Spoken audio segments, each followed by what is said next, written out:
It's time for the Else Views. This is the part of the show where I talk about the things that I have been watching or reading or listening or enjoying. Well, I'll give And I'm you gonna an else view once you're done with yours. I'll okay. take a moment. So real quick before I get into my review, I want to talk about the week just really quickly on the week in new shows. So Young Sheldon was enjoyable for what it was. It seemed like it was CBS trying to trying to do a Goldbergs thing, but just with one of their properties. Really loved Me, Myself, and I loved the storytelling of that. Saw the Mayor early on Hulu. Really enjoyed that. The Good Doctor was good. Still haven't seen Ghosted, so I'll talk about that next week. And then Saturday Night Live was, I like the thing. I think Ryan Gosling broke way too many times though. Like I couldn't blame him for any time Kate McKinnon was just going off had in her her ass up or had her face up his ass. just in general. She was on fire, and she is so much better than what that show deserves right now. I know it just won Emmys and everything, but it won Emmys because of being the right notes to hit at a time with politics, and still by fucking softballing it with not their own featured cast, but by getting in the fucking key players they did with Baldwin and McCarthy. But Kate McKinnon is a fucking genius. She is amazing, and she could single-handedly carry that show, which I'm not saying she is. There's still a lot of people that I find very talented on the program, but then they still retain Kyle Mooney, and I'm still here. Hashtag remove Mooney. And you saw that episode fall the fuck apart after the news. You saw every sketch just go so far downhill to the point where it just seemed like they had given the fuck up, especially that last one with Keenan and the whole band thing. It had no direction. It's like me doing this rant right now. No direction at all. Couldn't pick a fucking spot to land on. Just boom. It went to shit. But I thought Ryan was enjoyable. Yeah. As a host. No, yeah, definitely. But yeah, I can't think of anything else that was a new series. The one I will talk about is Marvel's Inhumans. That's the big one that came out this week, and I enjoyed it. Apparently I am that nobody who enjoyed Marvel's Inhumans, and I probably would have seen it in IMAX had there been one that was closer when it was doing its run in IMAX, and I felt like they hit the characters pretty good. Like Karnak by far is my favorite just because of how, and Karnak is the one that I'm going to be hinging a lot of things on. Like if they say that his ability to see the or not really say necessarily see the future, but to essentially pinpoint the weaknesses of people is an inhuman power, then I'll be like, and you lost me, because I am that bit of a stickler when it comes to Karnak. But it was cool to see, like, they had cool moments throughout the show. So it was cool to see after Maximus. Well, give us the premise of the show.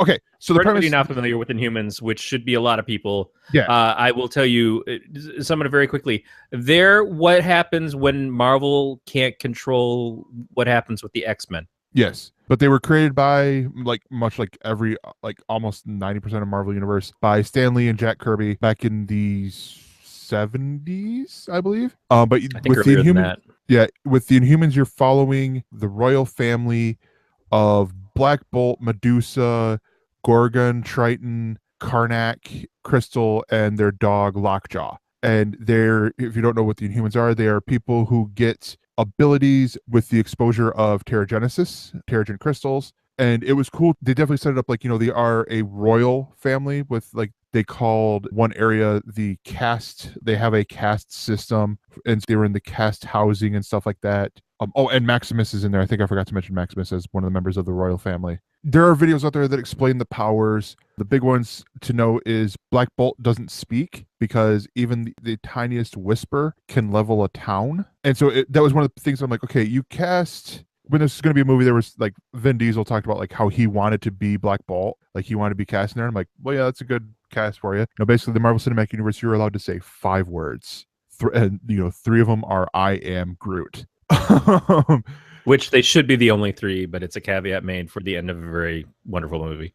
Yes. And I'm like, well, who they got? And they got the dude, I'm blanking on his name, is like Ansel something, but he's from Hell on Wheels. And I'm like, all right, he's a good, good actor. I liked him when I watched the pilot for Hell on Wheels. And I'm like, well, how are they going to are they going to do some bullshit thing of he can talk, but if he's wearing this, only if he's wearing this band, like headband or something. No, they full on like he uses sign language to talk, and I'm like, that's cool. You could tell that there's still in the comics there's a psychic, like a sort of psychic link between Medusa and Black Bolt as husband and wife, and you could sort of tell that with the beginning, and they have these wrist communicator things that are sort of like futuristic phones that look so fucking cool, and I want that technology now. I mean, I felt like they hit pretty close to the characters. It's a little early for me to judge, where I wasn't like madly in love, like, okay, I can't wait for the next episode. I don't hate the show. I'm wanting to see where this goes. I would rather, because I believe they got 8 episodes, I believe, before it gets either picked up again or canceled. I would much rather wait for the all 8 and then judge from there. Yeah. Is that it? Yeah.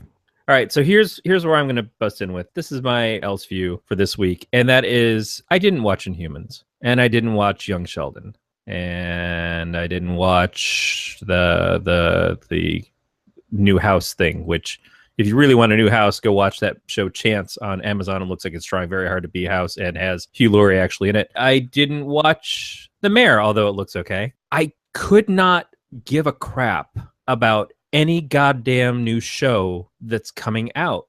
And that's seriously, it hurts my feelings to say that. Yeah. It bothers me. And this is a moment where I had to look at the fact the last couple of years, I stopped reading comics. One, it's a very expensive hobby. And if you financially can't support it, you should financially support it if it's something that you want to read. But I also just got so frustrated with the state of the two main comic universes that I grew up with and love characters from, that I just couldn't be interested anymore.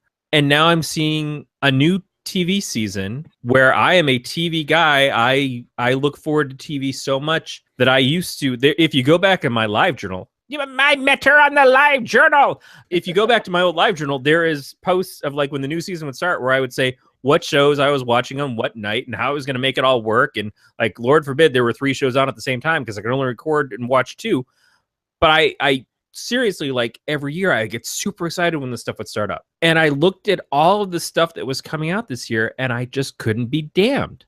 And I feel like that is easily a reflection of me. It could very well be just me. But when we're talking about the apathy of people towards movies and how much they didn't go see movies over the summer, and I think there is certainly an apathy to a lot of new shows for the last couple of seasons, it's getting harder and harder for me to think that it's only me. Yeah. And maybe we are at either a creative lull or at least on broadcast television. And that's something we're kind of already hinting at earlier, is that the good stuff is going to these upstart networks, either streaming networks or cable networks. But it's so difficult to get excited about stuff. And the things that are coming back, like we've got NBC hinging on a new Will and Grace. And I watched the new Will and Grace because I'd watched the old Will and Grace and I felt like it was a familiarity and I gave it a shot. And because my wife had been getting into reruns of Will and Grace.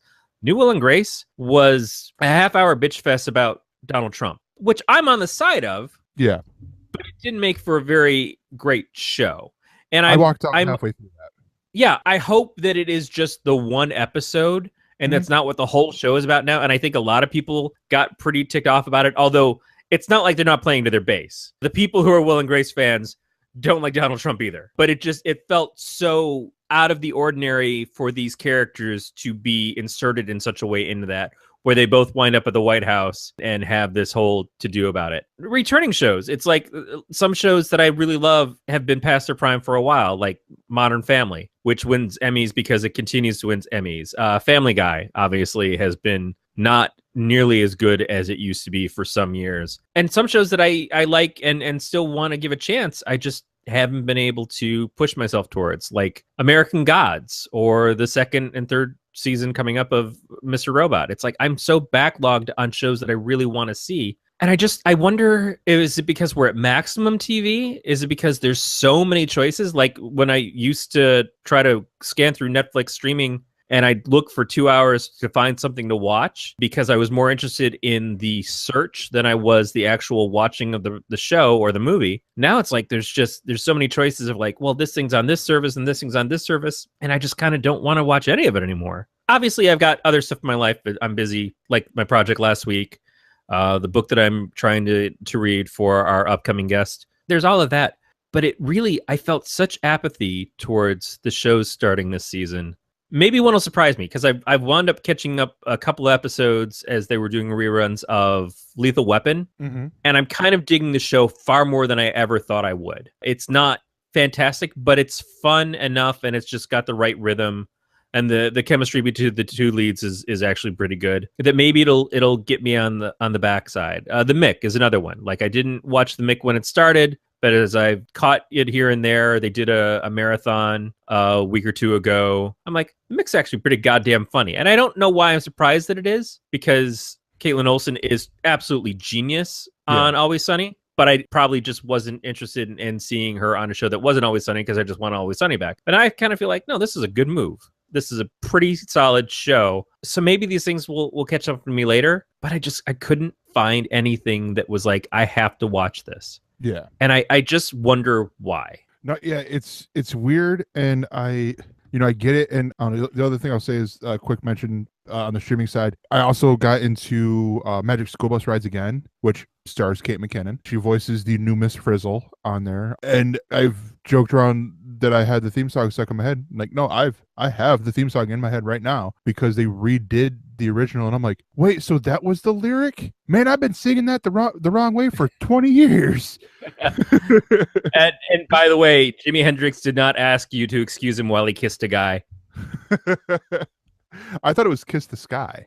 Yes, that's exactly what it is. But it's one of those lyrics that people have misheard for so long. Yeah. Well, the one that to get off of on a sidetrack here, that I heard right until my friend said, no, it was this, was it Eiffel 65? Or no, that song, I'm Blue. I'm Blue?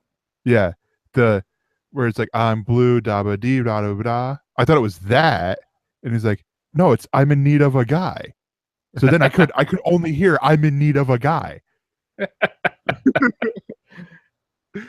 think he's wrong. I don't know. We were also in like the 6th grade at the time, so I'm not here to tell you your needs, Gregor. I'm just saying, maybe until you're sure of what direction you want to go in, you don't go to any Winger concerts.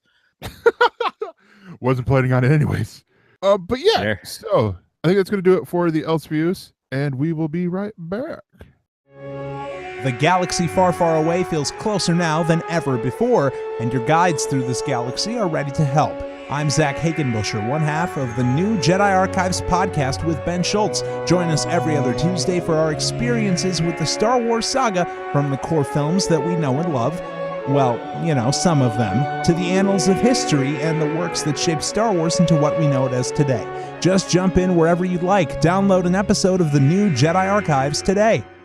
For more on this Galactic Network podcast, go to gncast.com. That's GNCASTS.com.